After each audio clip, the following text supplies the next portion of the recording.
Audio Jungle.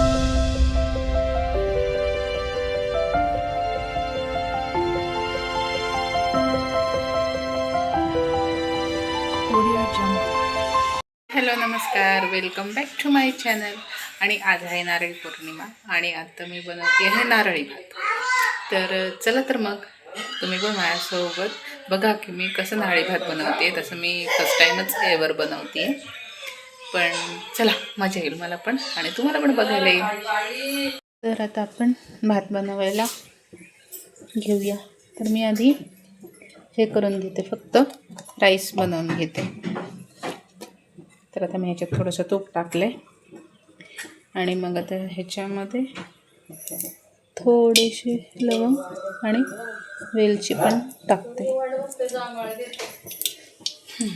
आता हे थोडंसं हे होऊ दे, मग मी त्याच्यात हे भिजवून घेतलेला राईस टाकते.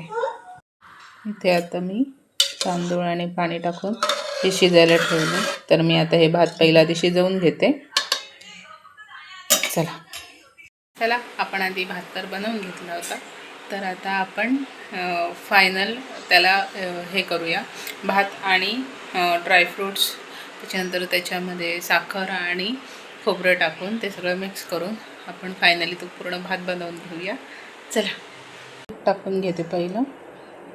आणि आता त्याच्यामध्येच हे आपण जे काजू बदाम जे घेतलेत ते पण मी ह्याच्यामध्ये थोडे फ्राय करून घेते.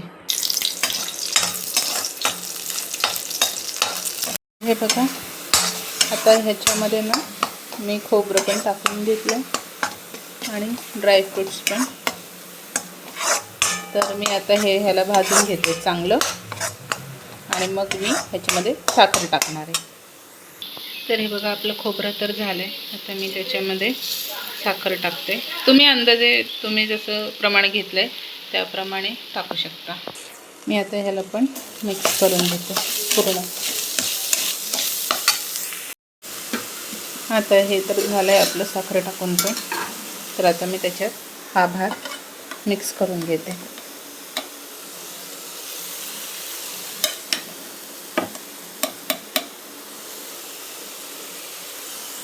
हे बघा, आपलं रेडी झालं आहे भात. तुम्ही ह्याच्यामध्ये केशर असेल तर केशरचं पण दूध टाकू शकता थोडंसं. मी इथे पांढराच बनवलं आहे. तर मी ह्याला ना थोडासा वेळ झाकून ठेवते आणि मग मी बंद करीन. त्याच्यामध्ये थोडं केशर टाकते.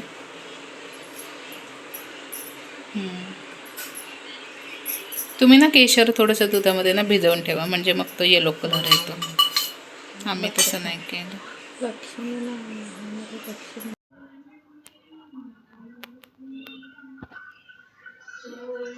तर चला, अशा प्रकारे आपली प्लेट तर रेडी आहे. तर आता आपण आईंना देऊया आणि विचारूया कसा झाला आहे ते, कारण मी फर्स्ट टाईमच बनवलं. चला माझ्याबरोबर.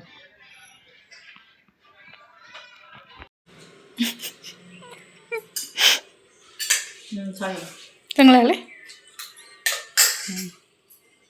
चला, ही बघा, ही म्हणते मला कोण काही देत नाही. अन्न कसं झालंय?